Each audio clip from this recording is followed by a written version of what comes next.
Oke. Eh, kita mulai dulu kali ya. Iya, mulai dulu nih. Kalau sekarang jam 2.50 berarti udah sore lah ya. Kita mulai dari selamat sore dulu lah. Iya. Untuk Selamat sore. audiens kita sobat APG yang mendengarkan langsung dari podcast APG Talk. Nah, di seri yang ini kita akan membahas mungkin lebih spesifik mengenai dunia perminyakan. Dan tentu kita akan menghadirkan narasumber yang sangat kompeten di bidangnya. Namun sebelum itu kita mau kenalin dulu diri nih, karena di seri sebelumnya kan pembicaranya udah beda nih, hostnya juga udah beda-beda, udah ganti. Kita kenalan dulu kali ya. Nah, nama aku Adrian Carson dan kebetulan juga diamanahi sebagai Vice President APG 2024 dan kali ini akan bertindak sebagai host di APG Talk di seri ini. Oke, dan juga kenalkan nama aku Akhtar. Aku juga seorang personal affairs departemen ya dari perwakilannya gitu. Dan juga menjadi host, nemanin Carson jadi host pada APG Talk kali ini. Nah, kali ini pada sesi kali ini kita kedatangan narasumber yang memang udah ahli lah gitu. Udah ahli gitu tentang perminyakan khususnya well logging gitu. Sama Mas Taufan. Selamat sore, Sore, Mas dan Akhtar, juga pemirsa semuanya. Oke. Nah, mungkin kita mau ngebacain sedikit nih pengalaman singkat dari Mas Taufan. Jadi Mas Taufan ini lulusan S1 dari Teknik Perminyakan ITB ya Mas ya. Nah, kemudian Mas Taufan melanjutkan studi magisternya di Texas A&M Ya. di tahun 1995 ya lulusnya Mas ya. Betul, ya. Nah, dan kemudian melanjutkan lagi pendidikan doktoralnya di Texas A&M juga, Petroleum Engineer juga Mas ya. Betul. Nah, Ya. dan lulus di tahun 1991. 99. Oh 99, aduh salah nih catatannya gitu. 91. Oh 91, aduh. Satu. Oke. Ya. Oke. Mungkin kita mulai aja langsung terkait APG Talk kali ini ya. Mungkin dari Mas Taufan sendiri, dari kami sendiri ya, penasaran gitu. Dari Mas Taufan itu kapan tertarik dan mulai serius gitu terkait oil and gas gitu Mas? Ya, oke. Pertama, selamat dulu nih Carson nih dan Akhtar Iya, ya, siap, Mas. sebagai host dari podcast APG. Terus terang saya agak surprise ya, kemudian ada podcast tentang. Oke, tadi jawab pertanyaan tadi sejak kapan ya? Yes. Ya, mungkin ya sejak saya kemudian ambil S1 oil and gas gitu ya. Tapi memang pengetahuan tentang oil and gas ya itu kan di waktu SMA itu sangat minim banget ya, Benar. sangat minim. Jadi dulu kan waktu SMA pengennya nuklir gitu kan ya, yang kayak yang ini ya, pengennya apa gitu ya, perkapalan Ya, waktu itu gitu kan ya. Jadi terus terang memang saya juga termasuk tersesat ya di dalam oil and gas ini. Perminyakan ini kan kalau di SMA ini perminyakan hidrokarbon, bayangannya kan rumus-rumus kimia hidrokarbon ya gitu ya. Kayak gitu. Jadi termasuk tersasar tetapi senang juga disasarkan gitu ya. Jadi sejak itu saya tentunya belajar kan itu kan artinya tidak ada hal yang khusus begitu ya, kemudian menjadi tidak senang tidak, karena kan semuanya kan memang sesuai dengan passion saya begitu ya. Di dalam bidang IPA ada passionnya oke, jadi tidak terlalu ini. Memang tertariknya benar-benar tertarik itu ya setelah mulai meniti karir, setelah lulus S1 ya. Itu mulai artinya benar-benar dapat gitu loh passionnya gitu ya. Jadi begitu kenal di dunia kerja itu gitu kan. Oke, Mas. Ya kira-kira gitu ya. Soalnya kan pada waktu zaman Mas juga sedikit lah informasi gitu Iya. tentang perminyakan gitu Mas. Lagi dulu ya memang orang-orang kan milihnya FK mesin gitu. Ya betul, Elektro, elektronika iya, gitu ya. benar. Iya. Gitu, Mas. Oke, karena Mas bilang setelah S1 mulai muncul ketertarikannya bahkan ya. Betul. Dan itu juga tervalidasi nih dengan program magister yang Mas tempuh ke Petroleum Engineer juga. Betul. Nah, ya. tapi kita lebih penasaran nih terkait pengalaman Mas di Texas A&M ya terutama. Gimana sih Mas pengalaman Mas di Texas A&M, mungkin kesan mengajarnya di Amerika gimana, atau lingkungannya, atau bahkan mungkin metode pengajaran Texas A&M ternyata signifikan dengan yang didapatkan selama di ITB gitu. Ya, Ada cerita? ya. Jadi kalau zaman dulu beda dengan sekarang ya. Kalau zaman dulu kan informasi terhadap knowledge begitu ya, itu kan tidak merata ya. Akses terhadap buku-buku, terhadap teknologi komputasi, ya fasilitas itu yang beda dengan zaman dulu dan zaman sekarang. Sehingga memang ada perbedaannya gitu loh. Begitu kita ke TSSNM, fasilitasnya cukup banyak gitu ya, komputer gampang mudah gitu kan ya. Kalau dulu di TB agak susah punya komputer itu, kemudian akses buku-buku gitu ya, kemudian internet gitu ya. Dulu di ini susah ya di sini gitu ya. Sehingga itu saya pikir sarana-sarana itu menjadi salah satu faktor penting di TSNM. Dan tetapi ya dari sisi materi yang diberikan sebenarnya sih ya sama aja begitu ya. Dan bahkan mungkin kalau di ITB yang diberikan di S1 itu, kalau di ITB itu biasanya materi-materi yang sudah S2 gitu. Karena dosen-dosen yang ngajar di ITB S1 itu kan S2 S3-nya di sana. Nah, materi S2 S3 yang di luar itu yang diajarkan ke S1 ITB gitu ya. Sehingga begitu ke sana sebenarnya tidak terlalu susah. Nah, hanya bedanya memang kalau di mana di TSNM atau mungkin di tempat yang lain di luar di Amerika itu kita dilatih tugasnya banyak. Nah gitu, benar-benar kalau ngambil satu kuliah itu tugasnya terus tiap minggu gitu ya. Nah kalau di sini kan kalian enggak kan, tugasnya kan jarang. Dikasih tugasnya udah gitu ya. Kalau kita paling kalau mata kuliah pilihan dikasih tugas bisa-bisa nggak ada mahasiswanya gitu, nggak ambil gitu ya. Ya itu ya. Berarti Fasilitas ya. Fasilitas ya bedain antara ITB Ya, sama zaman TSSNM. dulu. Oh, Tapi kalau sekarang sudah tidak. Nah, sekarang fasilitas di ITB sudah banyak, sama, komputasi dan lain-lain. Bahkan akses buku sudah bisa lewat ini kan, Google, bisa lewat itu. Jadi sudah tidak ada batas ininya begitu ya. Yang membedakan paling mungkin wawasan saja. Ya, wawasan, cara berpikir, sehingga tidak kata di dalam burung. Jadi kadang walaupun katakanlah fasilitas di sini ada semua begitu ya, kemudian buku ada semua, informasi ada semua, tetapi wawasan di dalam berkomunikasi dengan orang yang memiliki latar belakang yang berbeda, cara berpikir berbeda, budaya pendidikan berbeda. Nah itu yang penting gitu. Sehingga saya sarankan kalian punya kesempatan keluar, nggak mesti harus ke Amerika ya, bisa ke Eropa, bisa ke Korea, bisa ke Cina, sehingga bisa tahu lah apa yang orang lain pikirkan gitu ya, dengan budaya berbeda-beda. Itu sangat penting saya pikir ya. Oke mas, berarti perbedaan antara ITB sama Texas A&M itu bedanya itu terkait teknologi gitu ya, Terkait fasilitas. Ya, Fasilitas. dan informasi ya, betul ya. Berarti mas boleh tahu nggak mas kira-kira pengalaman mas paling asik lah, paling unik gitu di Texas A&M itu apa aja gitu mas, boleh? Apa ya? Oke. Mungkin yang paling unik ini. Nah, ini. Yang paling unik ini karena ketidakmampuan jadi paling unik. Jadi yang pertama dulu kesulitan kita itu di dalam bahasa Inggris. Nah, gitu kan. Jadi syaratnya itu kan harus kan ada yang namanya vocabulary begitu ya. Kemudian ada yang namanya tes yang matematik gitu kan ya. Biasanya yang kita kurang itu yang vocabulary atau kemudian yang speaking. Nah gitu. Jadi pada saat kita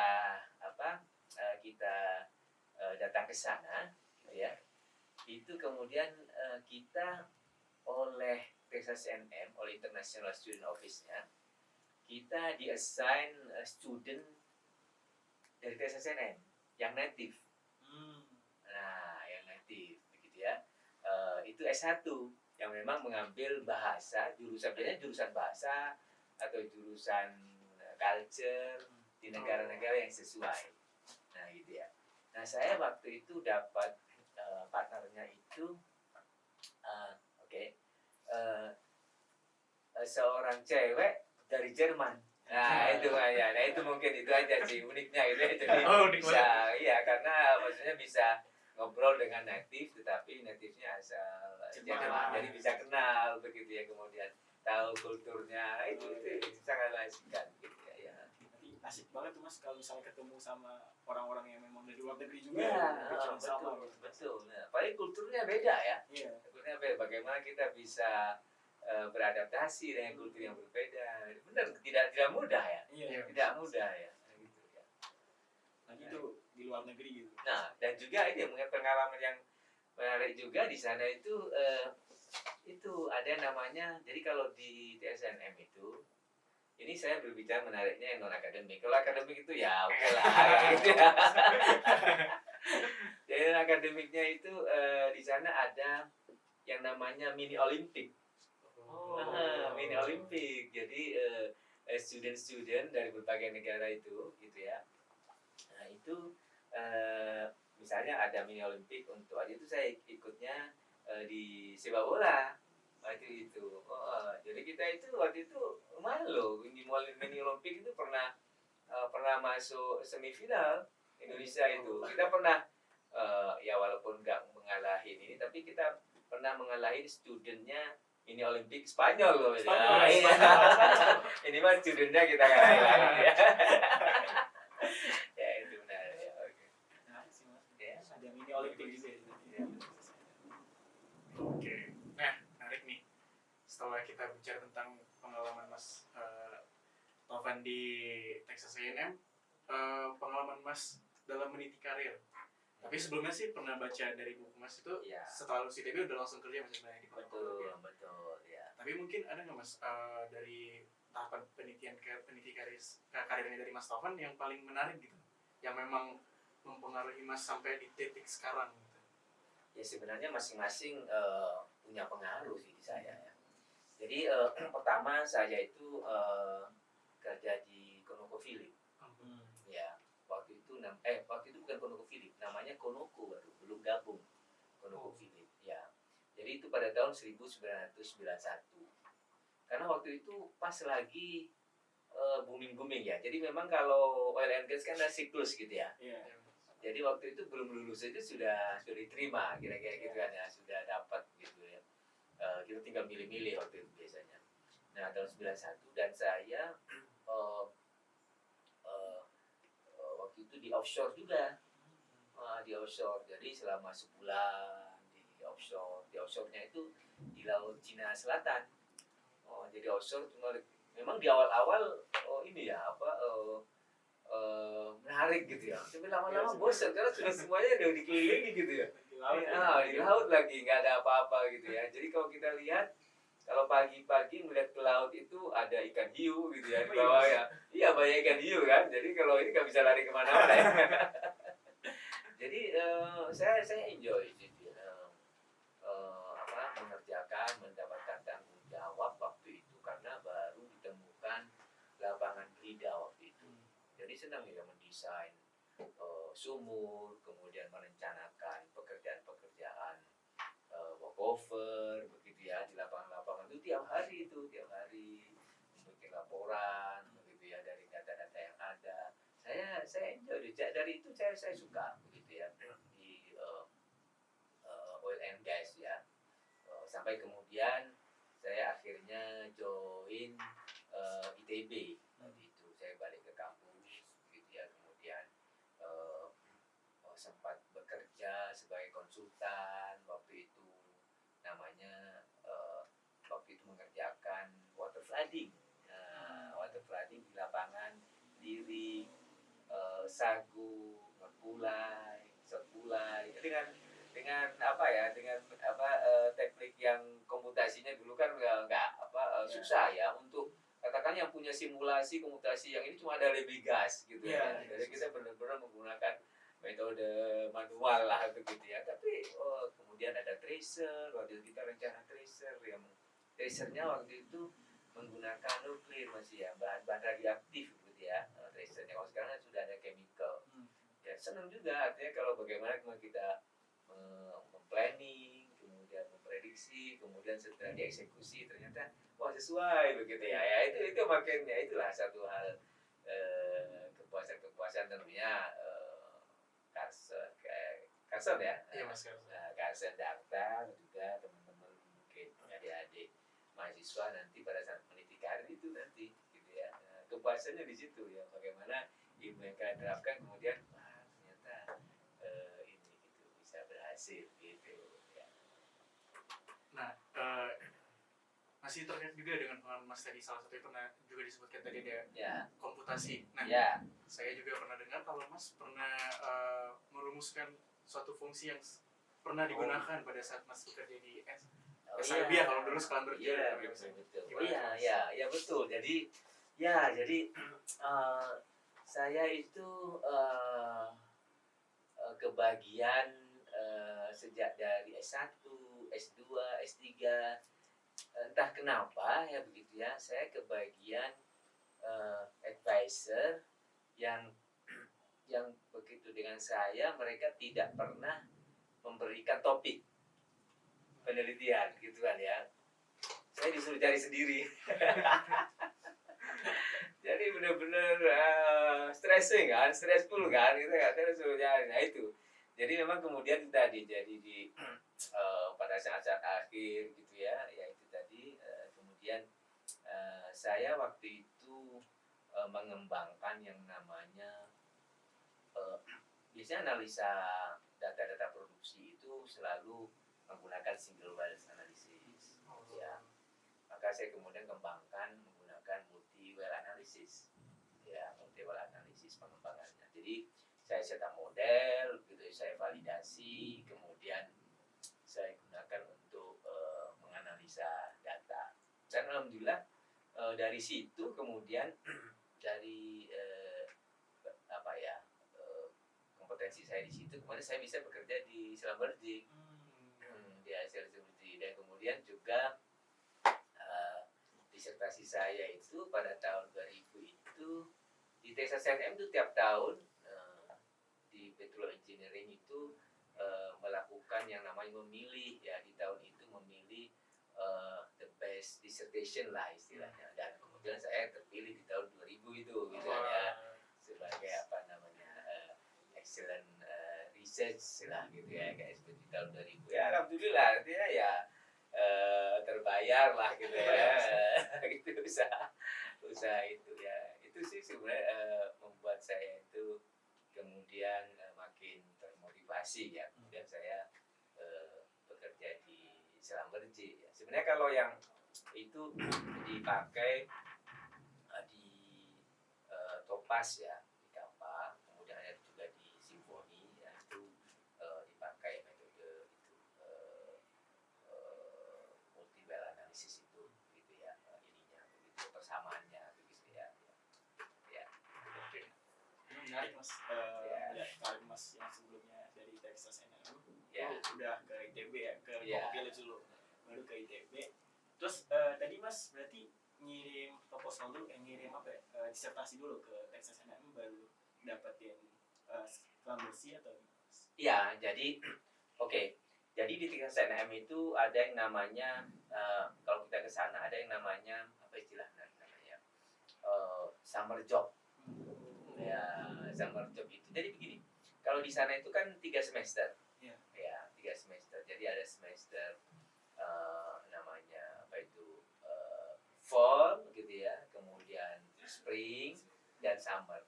Nah, biasanya yang kuliah full itu fall dan spring. Ya, summer itu opsional. Summer itu biasanya mahasiswa itu bisa ambil kuliah ya, semester pendek kalau di sini ya. Di sana atau kemudian cari kerja, cari summer job, cari pengalaman ke industri. Ya, itu bisa dibayar. Ya dibayar, ya biasanya dibayar. Kalau dulu dibayar sekitar 4.000 lah, ya selama 3 bulan. Dan saya waktu itu summer job di mana mobil oil, ya di Dallas. Nah, kemudian akhirnya summer job di Schlumberger selama 6 bulan waktu itu. Nah, sambil summer job, sambil nyelesain disertasi, gitu kan ya. Nah, jadi sebelum disertasi saya selesai, saya sudah kerja di Schlumberger, gitu ya. Nah, begitu sudah selesai gitu ya, nah diterusin di Schlumberger ya.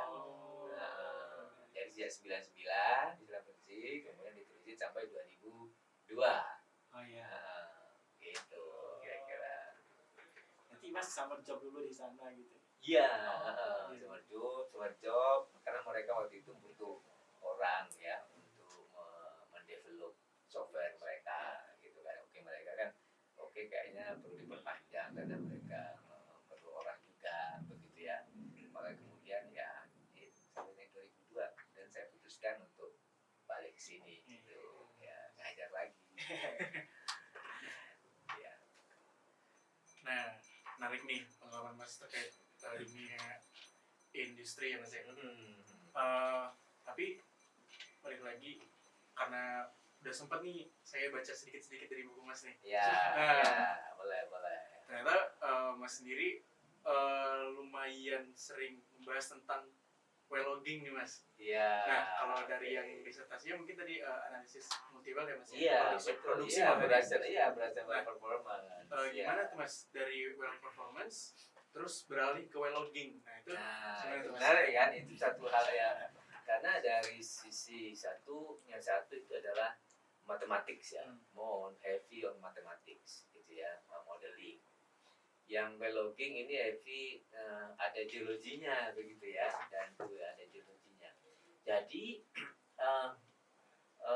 saya mulai tertarik ya, ini kan ada geologi sehingga itu saya mulai tertarik pada saat di Seram Bersih itu saya ikut yang namanya geologis for non-geologis. Nah, gitu.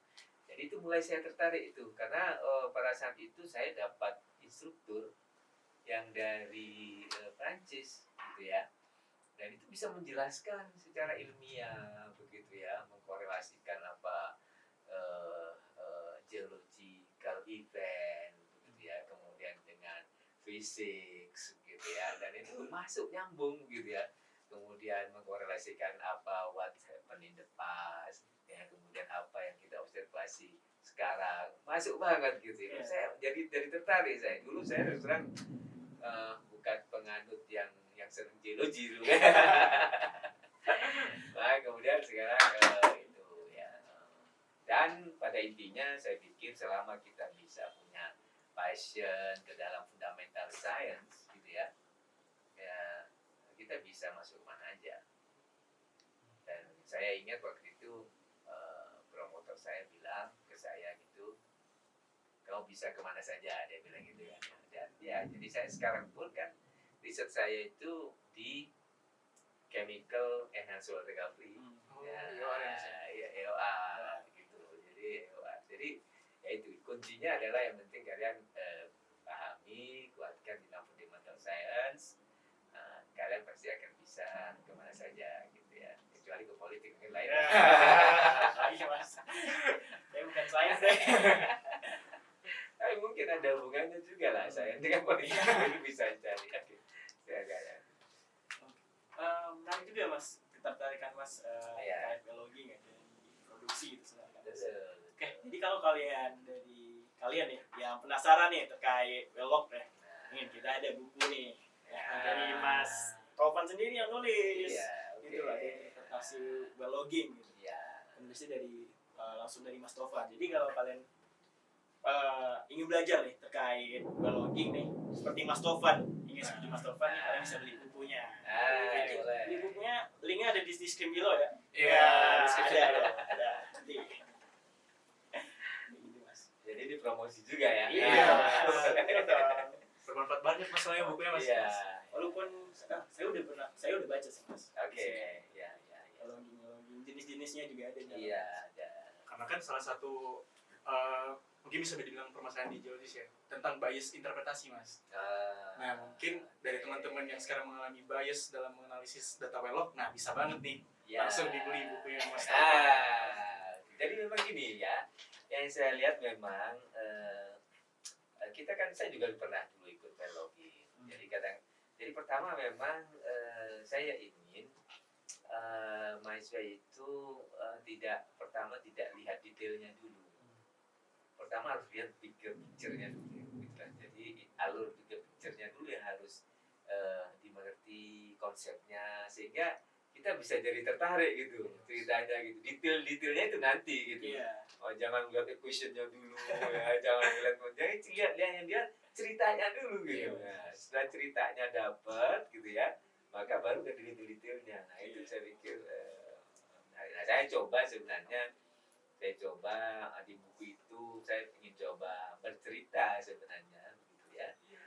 Pada saat saya kuliah, saya coba tuangkan seperti saya bayangkan saya seperti kuliah gitu kan ya. Saya coba ikat ke buku itu ya. Saya coba berusaha lah ya, mungkin tidak maksimal, tapi tentunya akan terus diimprove dan segala masukan gitu ya dari kalian ya, pemeriksa kalau ada disampaikan aja gitu ya, itu akan menjadi masukan yang baik untuk penyempurnaan ya buku dan tentunya juga buat nanti akan membaca ya. Terima kasih loh ya dipromosikan.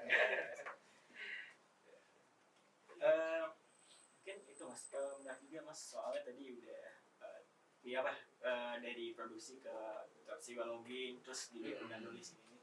Tapi menurut Mas sendiri untuk apa ya, kayak potensi atau misalnya dari kesempatan seorang logging engineering itu dari geologi sama petroleum itu gimana sih ke depannya gitu Mas di dunia perminyakan? Ya, sebenarnya well-log ini selalu pasti ada di well-log interpretation ya. Setiap kalian menemukan sumur, ini selalu ada. Karena ini selalu data yang diperlukan. Iya. Ya, setiap sumur harus ada data well logging. Karena satu, kenapa ya? Kalau coring itu kan belum tentu setiap sumur di core. Dan paling hanya interval tertentu saja yang di core, gitu ya. Karena kalau coring itu operasinya mahal, butuh waktu yang lama, ya rig time-nya ini gitu ya. Belum lagi nanti perlu proses laboratorium ya. Kalau logging langsung di situ kan, langsung di-run beberapa pengukuran begitu ya, di mana datanya abundant, banyak banget begitu ya. Jadi setiap kedalaman langsung dapat begitu ya. Kemudian diukurnya di situ, di temperatur dan pressure di situ kan ya. Nah, walaupun memang tentunya dia bukan direct measurement ya. Jadi selalu ada begitu ya.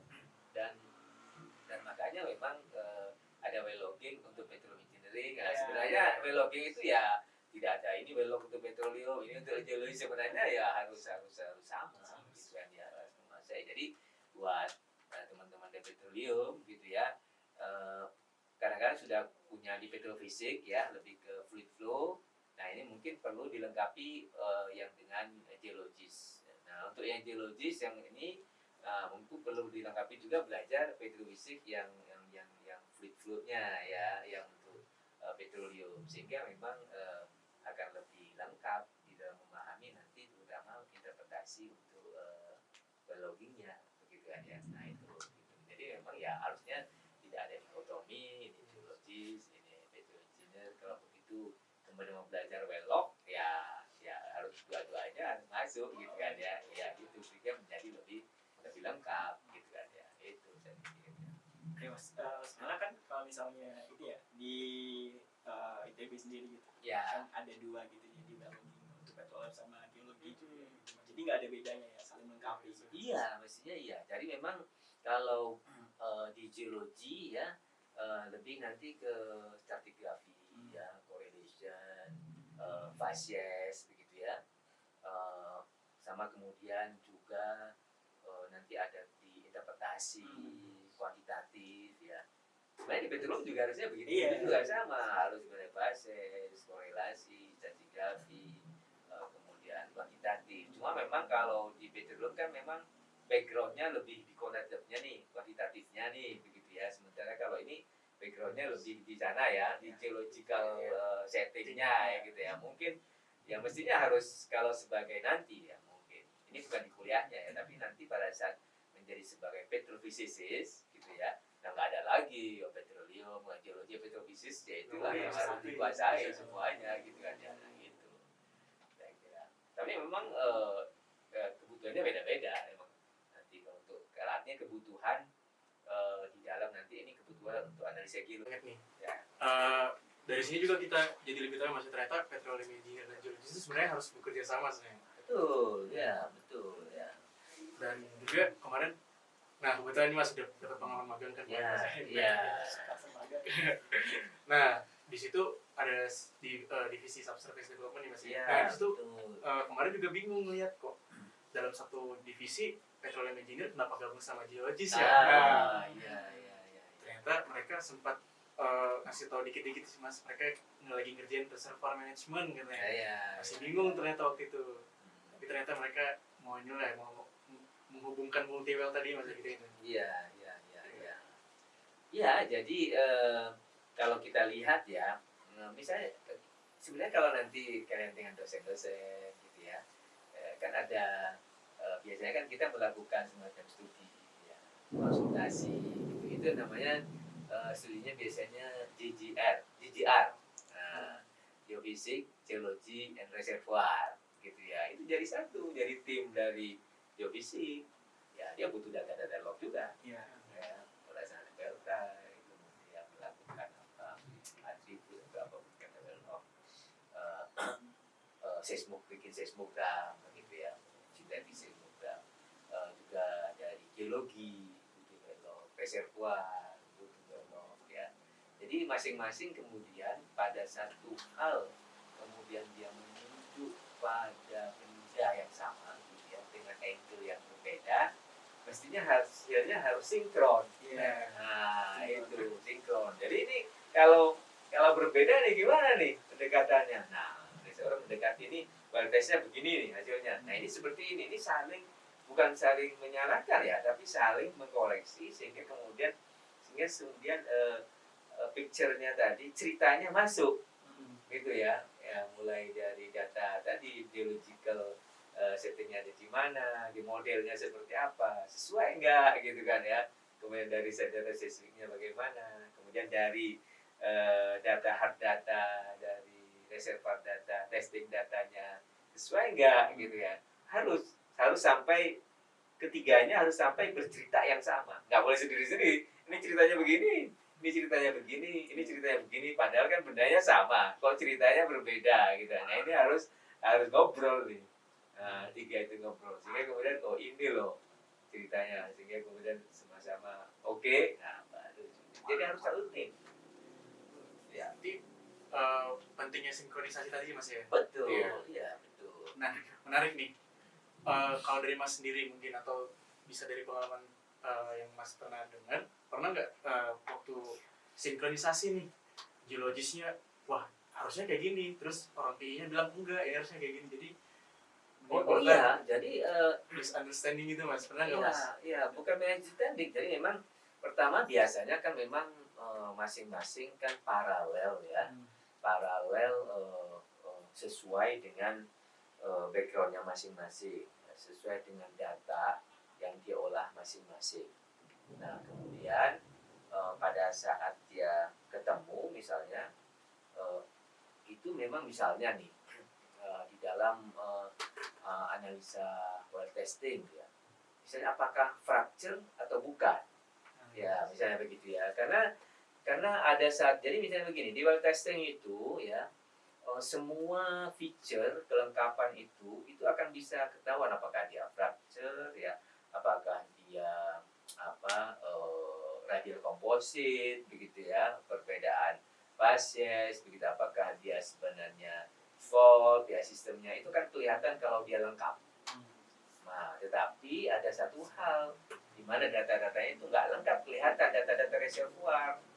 Ya, karena kenapa? Karena data-data itu ditutupi oleh yang namanya respon daripada sumur, namanya wellbore storage.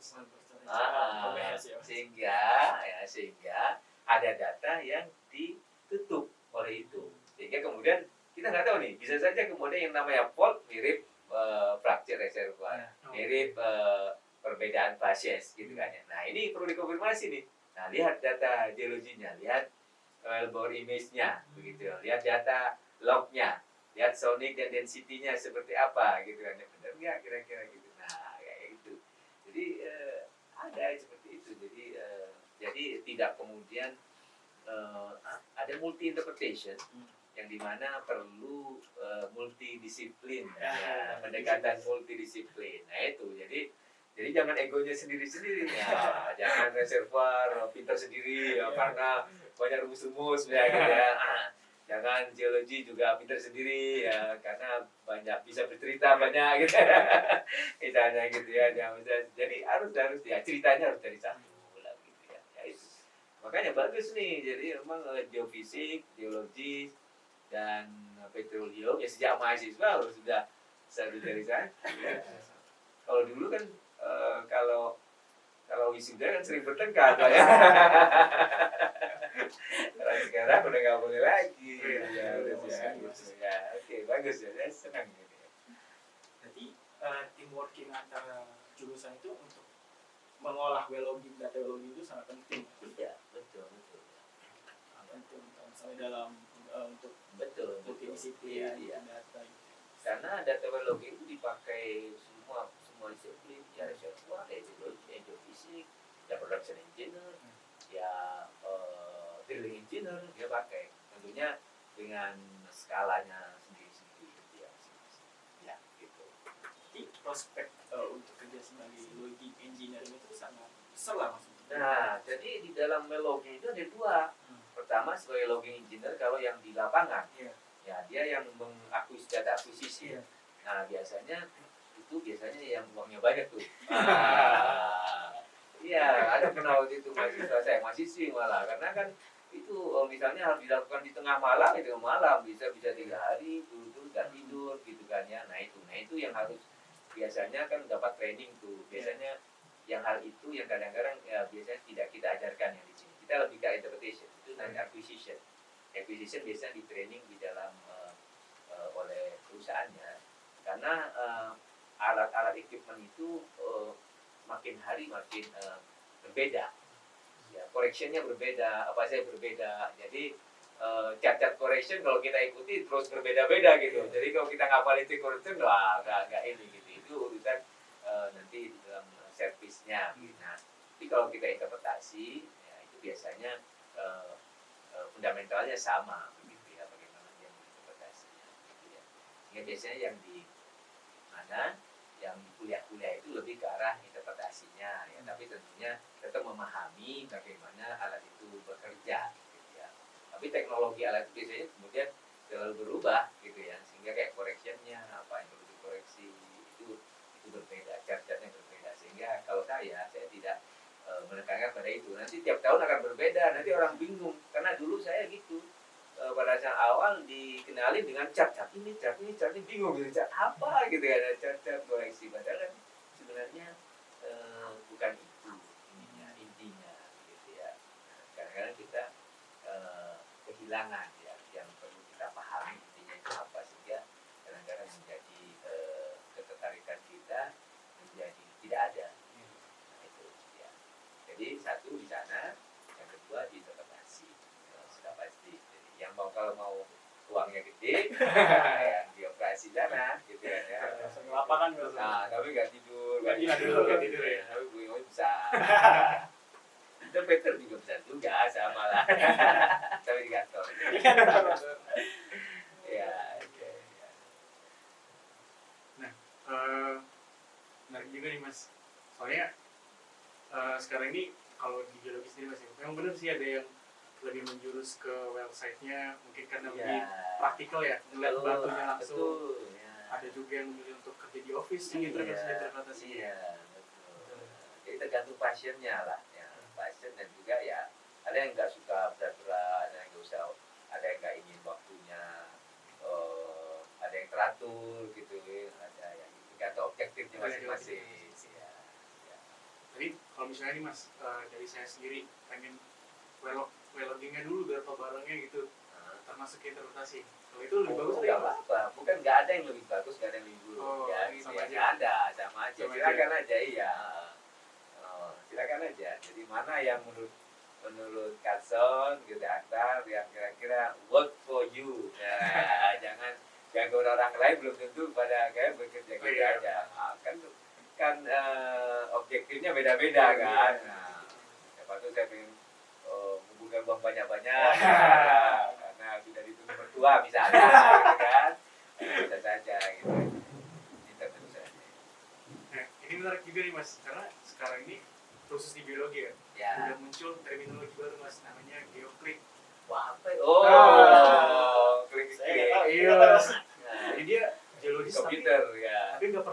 ke lapangan mas. Ya, cuma ngikut petrel itu. Iya, cuma Ah. gitu. Ya, jadi gini, jangan underestimate setiap pekerjaan gitu ya. Okay, nggak apa-apa, masing-masing punya perannya masing-masing gitu ya. Yang kemudian yang di lapangan lebih superior gitu kan ya memang lebih gagah ya.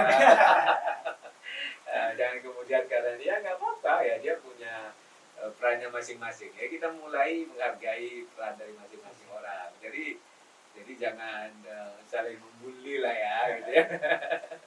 Yang saling membuli, jadi ya kita hargai aja gitu. Kalau yang itu jiwa klik, kalau yang di lapangan jiwa apa ya? Aduh, belum dibuat sih mas. Nah, itu. Jadi saya kira geofit itu ada mata kuliah baru. Nah, Mata kuliah baru sih kalau kita geofit gitu. Atau beli baru gitu ya. Itu teknologi ya. ada teknologi karena kerja di komputer. Di komputer dulu, Mas. Ya, kayak gitu. Berarti untuk log engineering itu berarti ada yang di lapangan langsung sama yang di interpretasi. Iya, betul. Ya kayak seperti saya nggak pernah di lapangan gitu ya. Dan aku itu nggak pernah. Ya, saya sebagai interpreter gitu ya. Ya, memang teamworking itu sangat diperlukan di Iya. logging engineer sama multidisiplin untuk Betul. semua. Betul. Mungkin untuk pemirsa ya yang memang tertarik nih terkait logging nih logging. Nah, udah cobalah untuk bekerja sama gitu teamworking dari Iya. kampus lah gitu ya Mas. Iya, betul. Ya. Jadi bagus juga tuh kalau misalnya ada sesi gabungan, saling diskusi ya, antara geologi dengan PI ya, mengenai biologi ya. Kalau saya sendiri sering berdiskusi dengan geologis yang biologi, kita sering kerjasama ya di dalam operasi geologi itu gitu ya. Nah, itu tadi saling apa ya, saling melengkapi. Saya mengerti. Kita juga banyak belajar gitu dari geologis juga dari geologis. Nah ini, jadi mulai dari sekarang untuk anak geologi mulai dicari-cari tuh anak petroleum engineer-nya. Nah, Maksudnya apa itu? Cuma mikirin Mas. Kalau zaman dulu nggak bisa milih. Oh, nggak bisa milih. Nah, iya, karena zaman saya itu apalagi geologi juga sama, geologi sama perminyakan itu maksimum mahasiswanya cuma 3. Pernah ada 1 ya, saya juga sekarang aja heran gitu ya.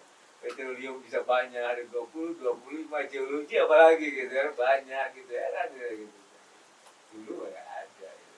Itu dulu superior banget lah ya. Wah, sebenarnya.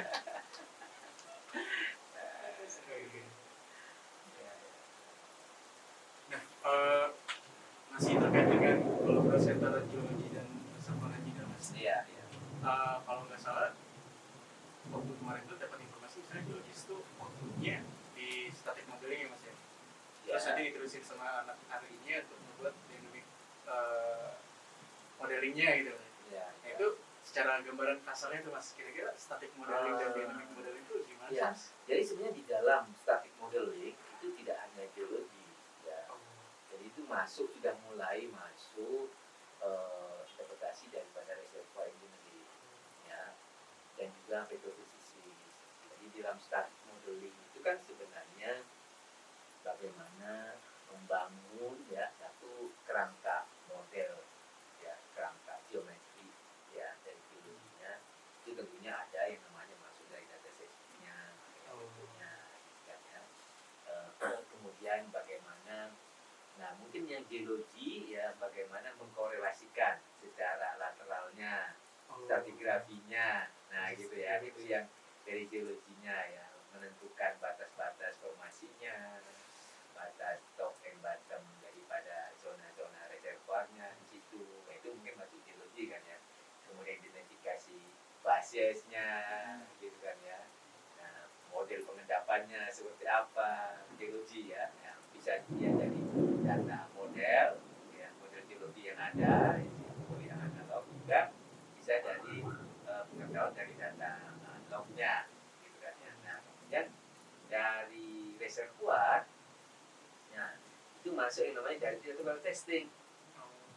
Nah, kok jadi ini apa nih sebenarnya gitu? Bagaimana kan kalau kita lihat dari data geologi kan melihatnya dari well kemudian dicoba disambungkan berdasarkan kemiripan dari kajian. Nanti kalau dari data well testing itu kan memang data aliran. Sebenarnya artinya ada yang namanya hydraulic continuity, pressure continuity gitu ya. Jadi melihat secara continuity-nya seperti apa. Nah itu akan menjadi informasi ini nyambung nggak gitu, jangan-jangan nggak nyambung tapi dari geologi disambungkan misalnya gitu, padahal dari testingnya enggak. Nah, mungkin konfirmasi nih, ini benar-benar patahannya siling atau enggak siling. Nah gitu ya. Nah itu dari masuk sehingga di situ masuk. Jadi pada saat bikin building statik itu reservoir masuk, geologi masuk, kemudian dari geofisik masuk. Nah gitu kan ya, data-data semua itu sehingga kemudian dibikin ada di kerangkanya, kemudian korelasinya, kemudian boundary-nya ya, kemudian baru dari data petrofisik kayak seperti propertinya ya, kemudian porosity-nya ya, water saturation-nya ya, kemudian dilaporkan ya, didistribusikan, mana di situ masuk juga unsur daripada geofisiknya. Ada SSP interpretation-nya gitu, atribut-atributnya seperti apa gitu ya, ditebarkan. Jadi masuk di situ baru kemudian baru ke dinamik. Nah itu kira-kira gitu. Berarti bahkan dari statik udah harus kerja sama sih. Iya bahkan dari awal. Dari awal. Iya, karena kalau nggak dari awal ini sudah katakanlah sudah jauh sini ternyata ini balik lagi kan jadi lama. Iya. Dari awal sudah mulai ini mungkin di data-data QC mungkin nggak ya QC tapi begitu sudah mau mengerucut, nah itu sudah harus bicara kalau enggak sendiri ya jadi di situ udah muter, jadi bukan looping kayak gitu, jadi udah bulat gitu ya di situ ya. Maksudnya sudah multiple looping di situ ya, gitu karena kalau sudah nyampe ke sini balik lagi wah itu nambah waktu ya mas ya? Iya, waktu. Menarik banget sih, berarti memang baik dari geologisnya harus paham juga sebenarnya. Iya, betul. Sainsnya dari seorang Betul. engineer mas ya? Iya, jadi jangan ragu, misalnya gitu ya, dari reservoir engineer bertanya ke geologi, bertanya ke geofisik. Jangan ragu juga geologis, bertanya ke reservoir engineer, bertanya ke geofisik. Jadi jangan ragu ada hal yang ingin dipastikan, konfirmasi, langsung dikonfirmasi. Nah, gitu. Jadi jangan sendiri gitu ya. Jangan dengan egoismenya sendiri-sendiri. Ya, harus kerjasama gitu. Kan bersama kita bisa. Bersama kita bisa. Bersama kita maju. Jadi kan kemarin pernah dulu di situ kan ya. Alone we can do little gitu ya. Together we can do so much.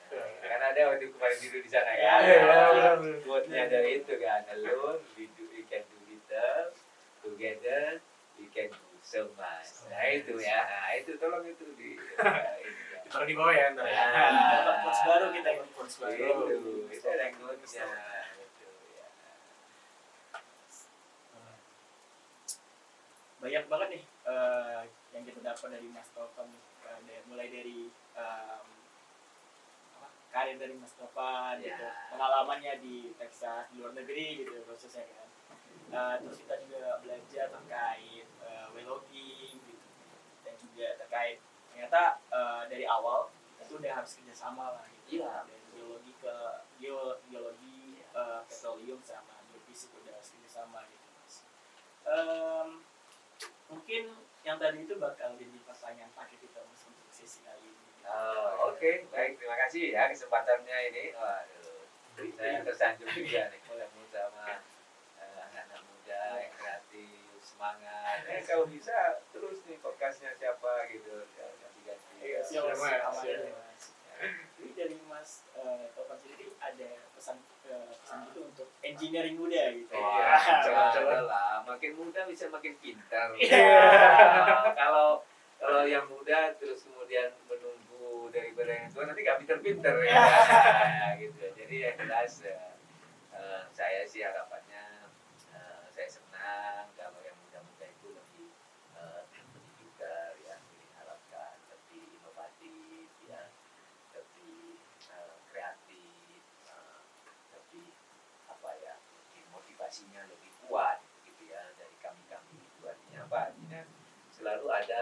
kemajuan kan begitu ya. Kalau kemudian kalian selalu di bawahnya kita ya nanti gak maju dong gitu ya.